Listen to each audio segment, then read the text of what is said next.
sent highly inappropriate messages after a couple of bottles of wine. Or do you just stick with one bottle? To say it's difficult would be an understatement. I would say more impossible. What's happened to this table? Well, it's moved slightly. So Yeah, hasn't it just? Yes. In your favour? Well, it's always been in your favour because you haven't got this there. So it makes it easier for you to escape. Do you know what? I'm not... Oh, well, at least squared it up a bit. Right. One for you, one for me. Two for me. Well, two for you, one for me. There you go. Have that. Thanks so much. Let's get the bag out of the way. Yeah. Well, hello, my lovelies. And Hello from me. I've just cogitated. Yeah.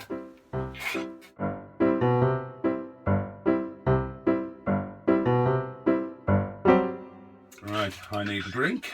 Too much cogitation has got in the way of you being able to make quick and rational decisions. Thank you very much. And a very warm welcome to Mustard and Boaty Do Lunch, where we are very much titting up and down on the willy bum bum, pillicking around with the cobblers and the nobblers. Did I say grace today? Yes, please do. To the noodly appendage, of whom I'm very, very grateful. Dear noodly appendage. Hold on. Now I'm going to quote from the Bible of noodly appendage. Let me assume the position.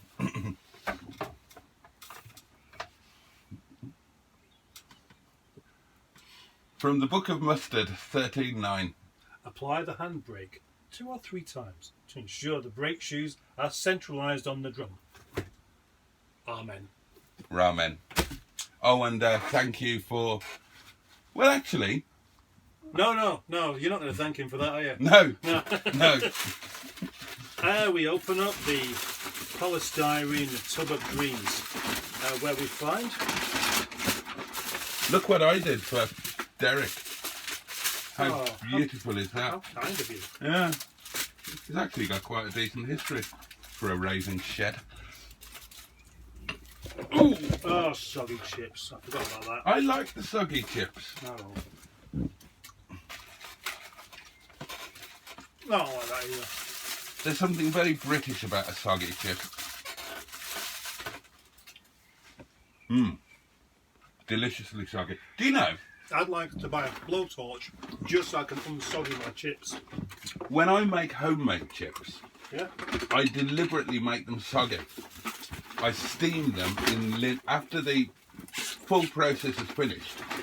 I steam them for about 48 seconds in linen to give them the same level of sogginess that you get from chip shop chips that have been wrapped in paper in the old days. It's old school sogginess. Right. This isn't proper old school sogginess. This is French fries type things that have gone a bit soggy. Whereas your traditional chips, where you're full on big soggy paper wrap things, and that used to be magical because you'd walk back from the chip shop and you'd be bound to go through a little wood, because when you were a child, even on a housing estate, there was always a little wood because there wasn't such a housing crisis then. It was before Thatcher sold off all of the council houses, and so they weren't building on every little bit of land, and there was always a little wood that you walked through, and you used to walk through it with your chips held in portrait mode rather than landscape mode, and you ripped a hole in the top because they were just wrapped in greaseproof paper and then newspaper, and if you were really lucky it was wrapped in page 3. Oh gosh. And it was a Kathy Lloyd page 3 because she was the best page 3 girl, and you ripped a hole, and it would be like winter, and you ripped a hole in the top of your package of chips and the steam would come out and it would smell all vinegary, and you'd walk home eating them out of that hole, desperately trying to sneak past the pervert's house, who was always offering you cigarettes or sweets. What, if you would go into his house and let him tie you to the ironing board and whip your bottom. I never met him. He was a real man. He was a real. I was at school with his son. Oh, that's salad. Yeah. Salad's good for you. See, these chips are definitely the bottom end of the desirable soggy scale.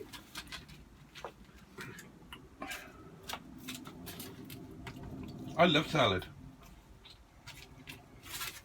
I think salad is a wonderful thing. And I think I've got this meal exactly perfect now. Now, last week, yeah, I had my double salad, but I had double sauce as well. And double sauce is too much. Is it? Yeah. Not for me, it's not. It overpowered everything. I think the perfect meal is cabida, chips, double salad, one sauce. And that's exactly what I've got. So, oh, I didn't mean to do that, did I? I don't know. Meant to take a photo, not a video. There we are. So a day that started off exceedingly badly is now much better. Don't get your hopes up. I'm enjoying this nice cold drink. It's about the sounds outside.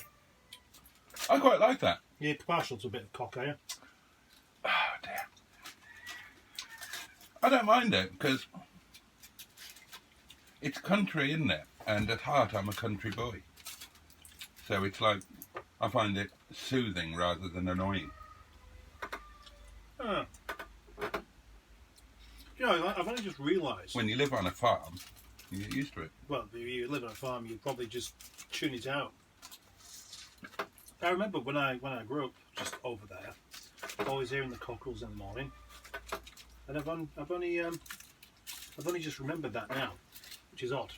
I wonder if it's the same cockerel. Unlikely. How long did the cockerel live? Oh, that was going to live for much longer unless it shows up. They must annoy someone. Yeah, you. Yeah. I only said that for comic effect. You need to be careful with what you say for comic effect.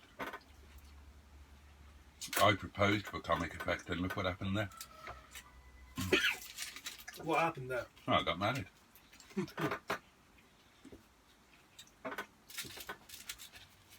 This is going to be gone before you even started, by the looks of it.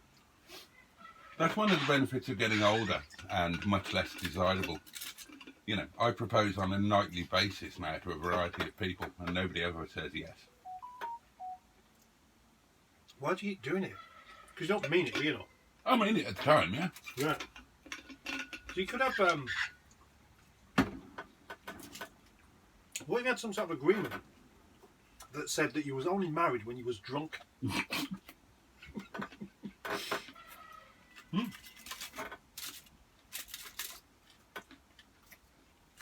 That would work well.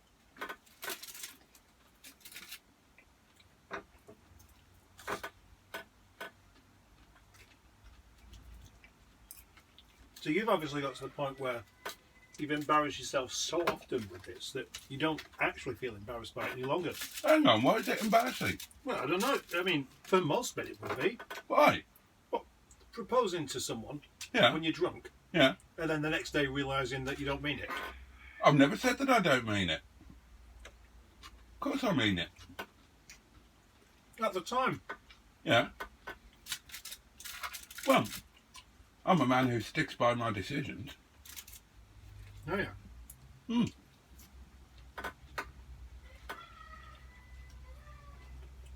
All the women that I propose to, I would genuinely be happy to marry. What's wrong with that? One of them I already have married once. Yeah. I'd marry her again. That's the best thing about divorce, isn't it? Yeah, except she won't do it because she thinks I'm only after my money. Yeah. Well, you're not, are you? Nah. I can vouch for you. I wouldn't mind a little bit of money. Repair some cars. You're quite a sincere eater, aren't you? How do you mean? Well, I mean, you just like to plough in and trough on. I do when I'm hungry, yeah. I mean, it's your number one priority at that point. Yeah. I've never been called a sincere eater, though.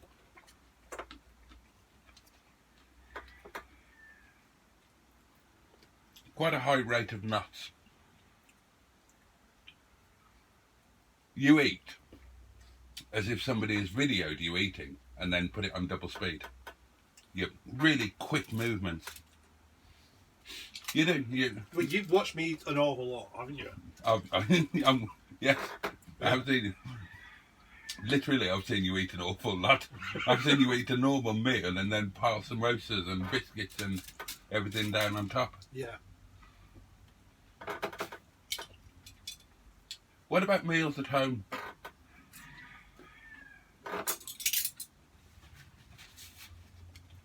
Are you going to ask if I eat them quickly? I'm going to ask if you all sit around a table as a family for your meals. Yeah, do. Do you really? Oh, that's nice. Yeah. Who makes the rules, you or Mrs. Mustard? But when it comes to eating? When it comes to decorum at the family table, like, are phones allowed? Only mine. You have your phone at the dining table? No. You do here. Yeah. You have yours there. That doesn't count. You can't even eat without filming it.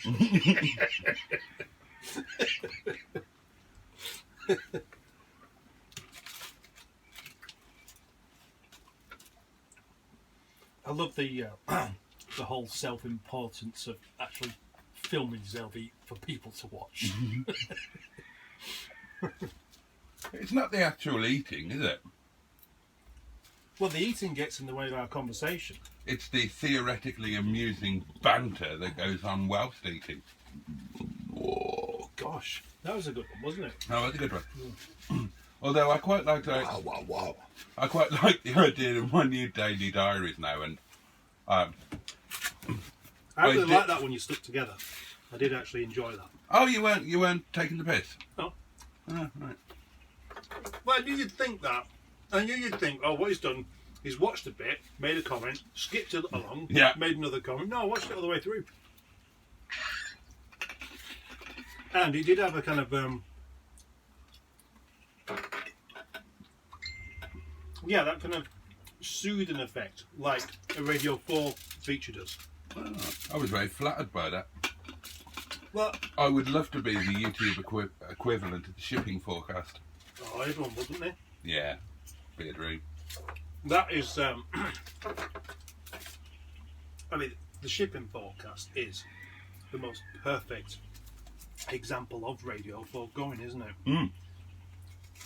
And as we've said, I'm sure we've said, I've certainly said, not understanding it makes it all the better.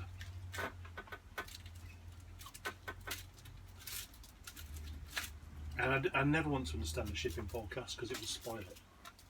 Have you ever found yourself in a shipping forecast area and thought, oh, it happened to me once in Northern Ireland, No, I haven't. and I had the thought that I'd forgotten until now that a really nice road trip would be just visiting all of the shipping forecast areas around the UK. Mm.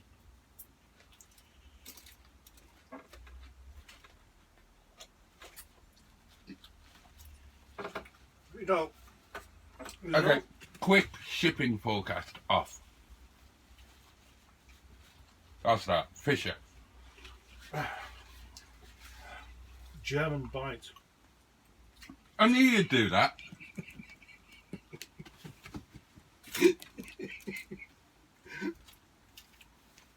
That was actually a lot. I've never seen the film Kes, Me neither. but the book on which the film was based which was called A Kestrel for a Knave and was written by a chap called Barry Hines, I thought was excellent. And Fisher German Bite is a line from the book. He's in school and they're reading the register and he's not thinking, and they read out the name Fisher, one of the boys' names, and he says German Bite because it's just that Pavlovian response.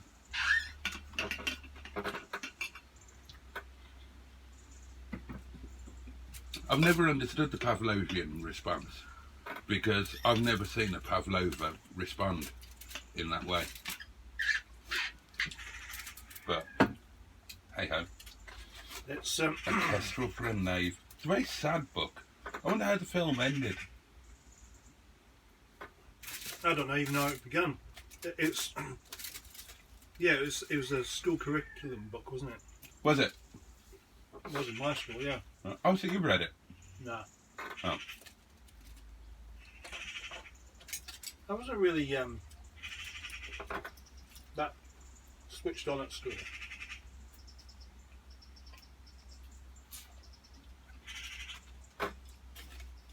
And I don't know if that's a good thing or not, because do you know who I remind myself of? Me? No, I don't remind myself of you. That's never happened. Right. Go on then, who do you remind yourself of? Is it Joseph Lloyd? No, Spike Milligan. Ah! What's his real name? I don't know. I thought that was his real name. Spike? Yeah. No. Terence. Or Terry. I always remember, from a very early age, finding him really interesting, different. I was just, as you said about me, like the waterholes. His humour seemed to come from nowhere and go somewhere you wouldn't expect it to do. And I always found my thoughts to be like that. Even when I was very young, I'd think of things that other people wouldn't. Right. Everybody thinks of things that other people don't. But mine almost defined me, but to the extent where I kept most of it to myself because I felt like I didn't really fit in. As I'd grown up, of course, I thought, I don't give a shit. I reckon it's time to be me now. How old were you when you genuinely hit that point? I bet you weren't in your 20s. Well, but I thought I don't care. Yeah. No. Probably about... It's a late 30s thing, isn't it? Or even early 40s. No, it was happening in my late 30s. But it didn't really manifest until... gosh... maybe around when I started my channel. I remember when I was about 21 being out with my mate Kev. And Kev was somebody who really got me. We got each other. Us two could just properly make each other laugh. And whilst others around just didn't really seem to get what we're talking about. So it felt like a really special thing. But on occasions, on nights out, I'd end up saying something to somebody else that I'd say to him, and they won't get it. And he said to me, I won't, that's just for us. He didn't really say that. But he kind of pointed out that other people aren't going to get what you're talking about, so I won't bother. So that thing with Kev, did you ever think or hope that it would turn into a sexual thing? That's a strange question indeed. Is it? That's just the kind of question I expect from you. I'm going to have some biscuits now. This is fabulous, having some biscuits knocking about. No, I didn't. I've always been a man's man, and I don't mean like as in that kind of man's man. I've never ever got so desperate that another man would do. You can't say that.